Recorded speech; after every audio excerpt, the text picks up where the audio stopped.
26/1/2026 ஸ்ரீ விசுவாவசு வருடம் தை மாதம் 12ஆம் தேதி திங்கட்கிழமை. இன்றைய நாளிற்கான 12 ராசிகளுக்கான தின பலன்கள். மேஷம் ஆக்கம் அதிகரிக்கும். ரிஷபம் தனவரவு உண்டு. மிதுனம் பக்தி நிறைந்த நாள். கடகம் மன நிறைவு நிறைந்த நாள். சிம்மம் உதவிகள் கிடைக்கும். கன்னி மன உறுதி உண்டு. துலாம் பரிசு பாராட்டு மழை உண்டு. விருச்சகம் பணிவு நிறைந்த நாள். தனுசு ஆர்வம் நிறைந்த நாள்.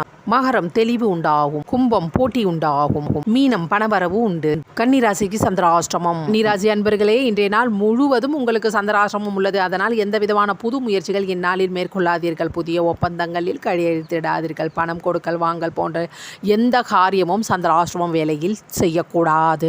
சந்திராஷ்டமம் வேளையில் கொடுத்த பணம் திரும்ப வராது. அதனால் எச்சரிக்கை தேவை. சந்திராஷ்டமம் வேளையில் மற்றவர்களிடம் பேசும் பொழுது கவனம் தேவை. வார்த்தையில் நிதானம் தேவை. இல்லை என்றால் வீண் பிரச்சனை ஏற்படுவதற்கு வாய்ப்புள்ளது. சந்திராஷ்டமம் வேளையில் உங்களுடைய அன்றாட கடமைகளை மட்டும் பாருங்கள். இறை வழிபாட்டை மேற்கொள்ளுங்கள்.